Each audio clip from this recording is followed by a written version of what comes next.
The Lord be with you. And with your spirit. A reading from the Holy Gospel according to Luke. Glory to you, O Lord. Jesus said to the crowds, "When you see a cloud rising in the west, you say immediately that it's going to rain. And so it does. And when you notice that the wind is blowing from the south, you say that it's going to be hot. And so it is. You hypocrites. You know how to interpret the appearance of the earth and the sky. Why do you not know how to interpret the present time? Why do you not judge yourselves what is right? If you are to go with your opponent before a magistrate, make an effort to settle the matter on the way.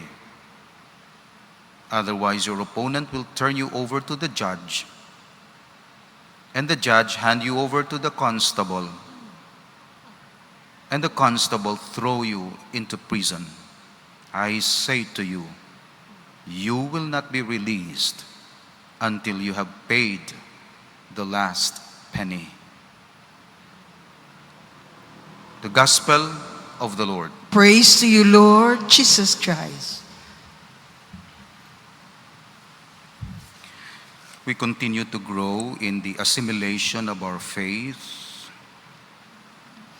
and we know that faith is to be assimilated into our lives, and we witness to our faith, our lifestyle. We try to become Christian, followers of Christ in all aspects of our lives, in our professional life, in our social life, in our business, in our dealings with other people, even in our choice of languages, our words, Christians, even the way we furnish, we decorate our house, our homes, even how we choose our food, all is marinated, is flavored by our faith in the Lord. So a Christian dons herself or dress herself up in a Christian way, even inside the church. The manner we recognize the real presence of God in the Blessed Sacrament, we keep silence among ourselves inside the church, and the way we treat the poor, and our intentions are purified or are rectified, okay, according to the words of Jesus, aligned with God. So faith is not only a thing, it's in a book. Faith is a guide so that we can assimilate the Spirit of Jesus. We become more and more like Him. So faith is not a textbook.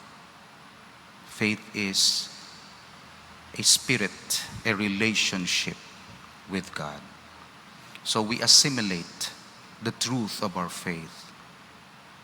Or better, gina-marinate kita, ginababad kita. Kung kaisang pagbabad, kuhaon ng higko sa aton labada, ibabad anay na para maghumok ang higko kag magano. Mutangi isang detergent. Kuha isa, i-marinate para manalupsop ang saborya, para magnami pagid. Kung kaisa, sprayhe ang imo kaugalingon sang perfume. Agud nga maghamot ka. Tiya mo man ang faith. Kung kaisa, cleansing sa sulod. Okay? Inom ka sang bulong para magtinlo kada sa sulod. Magluwa ang higko dira. Amo man ang faith, and so on and so forth. Pwede kita damo ang analogies naton sa faith. Pero gina-assimilate, and when we say assimilate, it could be purificative, it could be strengthening, it could be comfort, it could be flavoring, it could be cleansing, whatever. Assimilate. So kung assimilate mo, you become a better person. Like Christ, you'll become more and more like Christ. Faith is also celebrated, being celebrated. It must be celebrated because faith is a mystery. So the whole year, the celebrations of the whole year manifest our faith. Christmas, the birth of Christ, we celebrate Aguinaldo and Christmas. And then the Passion of Christ on Lent. We participate in the celebration of faith. Sometimes devotional, rosary. Sometimes devotional procession. Our Lady of La Paz, Our Lady of Peace on Good Voyage. Another devotional, First Friday. Sometimes it's liturgical manifestation and celebration of our faith, like Corpus Christi. It's being celebrated. So faith is to be celebrated. To celebrate in the liturgy, in the assembly. That be liturgical celebration, devotional celebration. On a daily basis, or on a weekly basis like Sundays, or periodically, seasons, liturgical seasons, annually. Even the foundation of the church, we celebrate every September 8th. It's to be celebrated. The mysteries in the life of the Lord. The Passion, the Resurrection, the Ascension, the Last Supper. Even the mysteries on the life of the Blessed Virgin Mary, the coronation, the Assumption, and the Feast of the Saints, the memorial. Even the mysteries of life to come, purgatory, November 2, and the triumph of the elect in heaven, November 1, All Saints' Day. Even our own individual celebrations, we attach to the celebration of the church in thanksgiving, our birthdays, your anniversaries, and so on and so forth. So our life, mysteries of our life, mysteries on the life of Jesus, and many others, we celebrate in faith. Our birthdays, our sorrows, funeral, we celebrate. Faith is to be celebrated and to be united to the mysteries of our Lord Jesus Christ. Faith is to be propagated. It should be preached, to evangelize, to pass on to the next generation, to teach them about God, about truth. Assimilated, celebrated, propagated. Celebrated by the heart, assimilated by the hands and feet, propagated by our words. The prophetic function, propagation. The priestly function, celebration. The kingly function, assimilation, witnessing to our faith. That's why faith is celebrated in the liturgy. The second part. Faith is assimilated in the Ten Commandments. Faith is propagated in the teaching, the first part of Catechism. So therefore, kinahanglan naton kung i-propagate naton, may guide kita. Ano na lang kung wala kita guide? Imagine na ninyo ang mga teachers wala guide. Anong tudlo nila sa mathematics? Silang na may guide para uniform, at least basic. Ang pagtudlo, mga basic. May guide. Kung ang Katoliko wala guide, sila ang guide. That's why andam ka mo, kung preacher ka mo kay evangelizer, leaders ka mo sa asosasyon, may guide ka mo. Hindi ka mo magpalagpat. Tunan ninyo, hindi to kung ano lang ginatudlo ninyo ng mga nakita nyo sa damgo, kung ano nakita nyo sa dalom-dalom sang kahoy-kahoy, kung ano to. Okay malang na kung imo lang. Pero kung itudlo mo sa imo nga grupo, madamage mo sila. Kinanglan may guide. Matalang gigita kung la kita guide nga catechism. O, butang bala ang module sa kabataan, tapos wala ka guide, tanawon ta ko na nung pagsabat nila. Di okay lang iban niya nga may pundo na nga daan, pero wala iban pundo yan, di nga budlayan, gid sila, mas-suicide ng iban mo. Ito ho, may nag-suicide na tugon sang module ko, no? Budlay, wala guide. O habuyi lang bala module. O ikaw, Abi, tuon ka medicine, habuyan ka lang sang book da. Wala guide. That's why may asang teacher ya, student-friendly. Teacher man ko mo. Tuod ya, modesty aside, nahimo ko. Balang ko ng substance, kaya natunan ko na. Pero pangita, ko method. Easy para sa ila. Hindi nga spoon feeding. Pero tunan ko mga structure ya dira. Tunan ko gid. Ago nang spend ko nga 4 hours sa ila, hindi mausik. Kaya tinatunan, dasig. Imaginable kung pilaamon ka pages makaber kay may system. Dito ka mo pagtudluan sina, of course, kaya yung mga teacher ka mo. Wala ginagatudlo ang education nga amuhon mo na. No? Individual differences na we acknowledge. Pero ginahimo ko na nga analogy. Kung amuhon ta na abi sa Catholic faith, tapos ihabuyan ta lang kamo da sang Bible, o basahan nyo da, bahala na kamo da interpret. Hindi. Mother Church, gasiling, tudluan ta kamo. Amuning eksakto. Kamuning tudlo sang Catholic Church, basahon ko sa inyo nga hindi kamo magwa, dira, hindi kita magwa, dira. Duhana ka module, so to say. Pero isa lang ka content. Apostles' Creed and Nicene Creed. Amugin ning aton niya. Okay. Nambutang sa Apostles' Creed, you know that I believe in God, the Father Almighty, Creator of heaven and earth. I believe in Jesus Christ, His only Son, our Lord. He was conceived by the power of the Holy Spirit and born of the Virgin. He suffered under Pontius Pilate, crucified, died, was buried, descended to the dead. On the third day, He rose again. He ascended into heaven and is seated at the right hand of the Father. He will come to judge the living and the dead. I believe in the Holy Spirit, the Holy Catholic Church, the communion of saints, the forgiveness of sins, the resurrection of the body, and life everlasting. So wala sang Katoliko mag-go against sina. Kaya for hundreds of years and even thousands of years, gin-preserve ini Apostles' Creed. Butang balon sa tiyempo pa sa mga apostoles ni. Imagine ninyong isa kasusasyon, hindi magsiling, hindi kuya, dugangan ko na, I believe in God the Mother.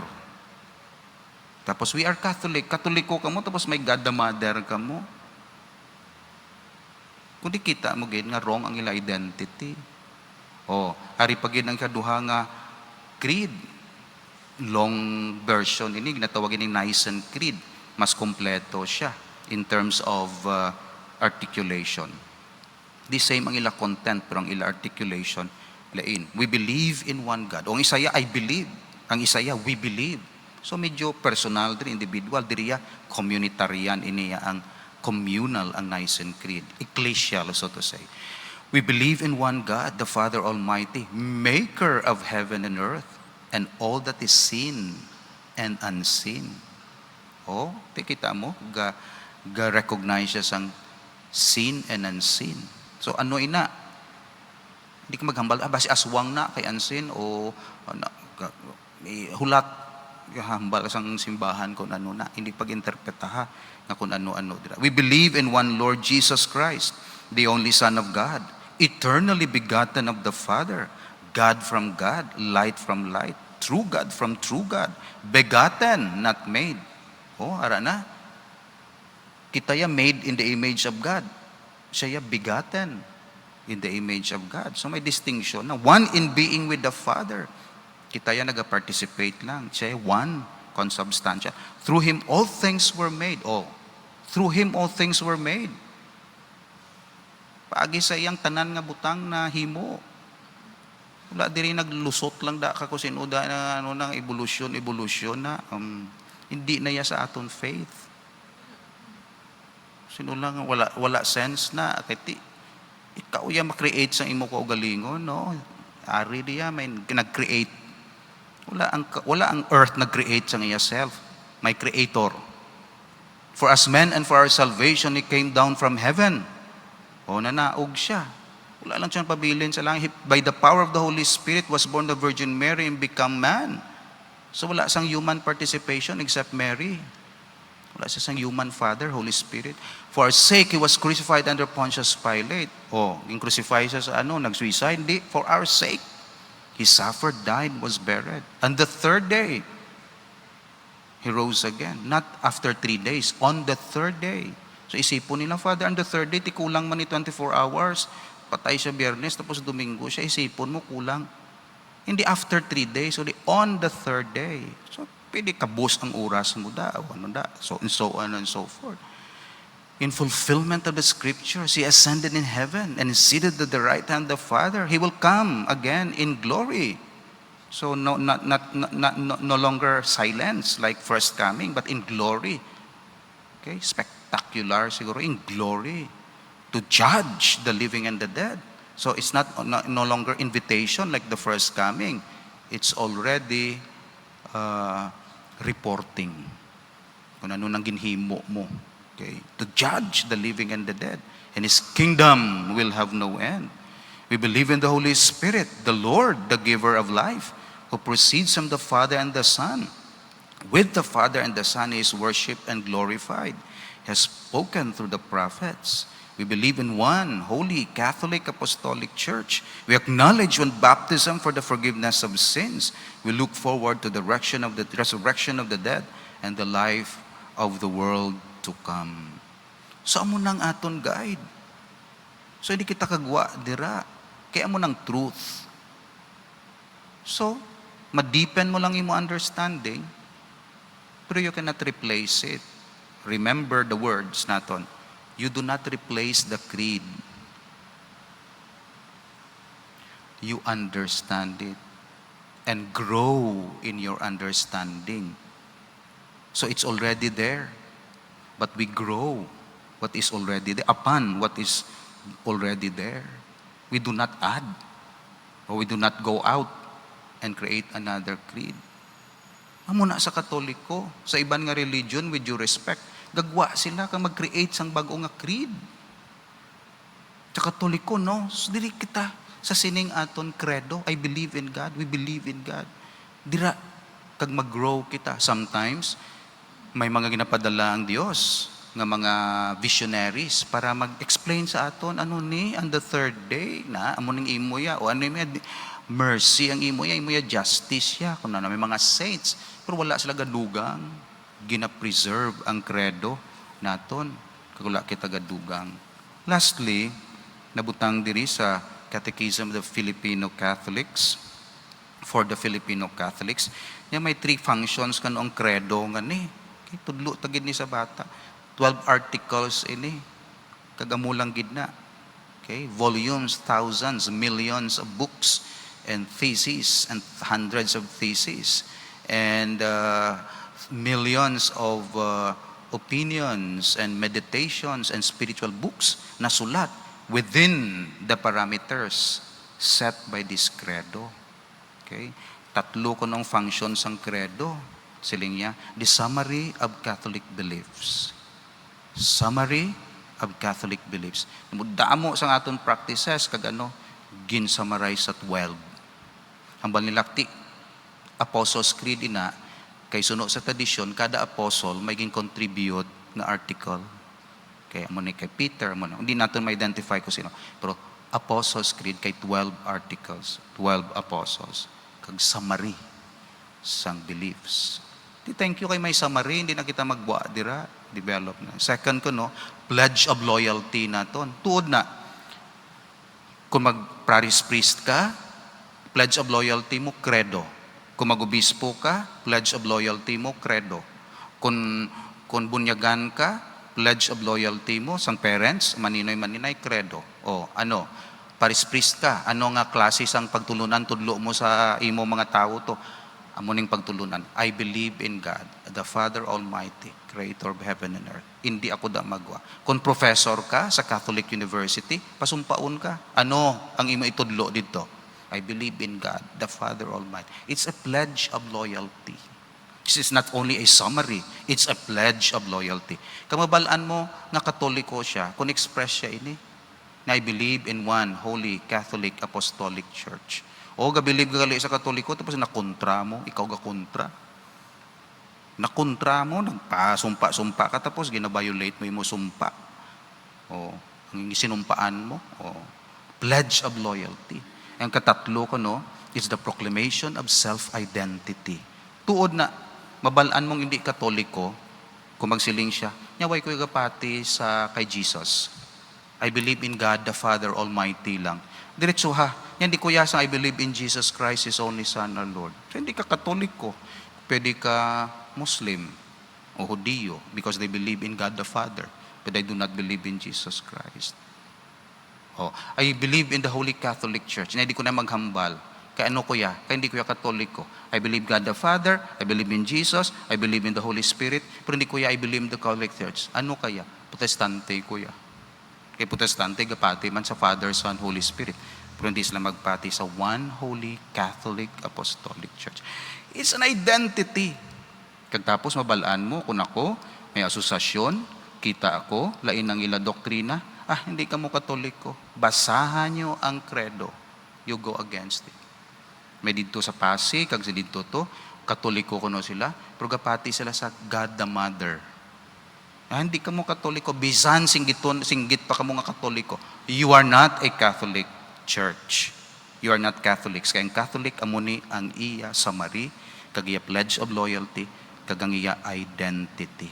So kapos mag-identify, hindi na siya Katoliko. Father Katoliko na, ano na siya, nabunyagan Katoliko? O nabunyagan, sa ano? Father, Son, Holy Spirit. Okay? Gapati siya sa ano? Gapati siya sa resurrection of the body. Wala, Father. Ang incarnation, reincarnation niya. Hindi na Katoliko. So kapos, makita mo ang Katoliko kag hindi Katoliko. Precisely because may credo.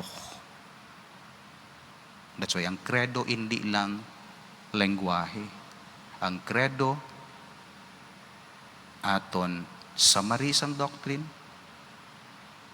aton self-identity bilang Katoliko, kagamo nang ginagamit naton pledge of loyalty sa Dios kag sa simbahan. Ang contents ng credo ano ina? That begins ang pagkilala sang mga content, 12 articles. And hopefully masigi naton ina, I believe in God the Father Almighty, Creator of heaven and earth. Kag sige-sige na kita sa sinang aton meditation. So thank you Lord. Di na may kami mabudlayan, mag-imbento, kagamon pagtuo. Apostolic katama. Wala kami ga-imbento. Kundi nag-build kami sa tudlo ni Peter kag sa mga apostoles. Kung ano nga mong dapat patihan nga kamatuuran pati sa Diyos kag pati sa amon nga mga tao. Amen. Magtindog kita.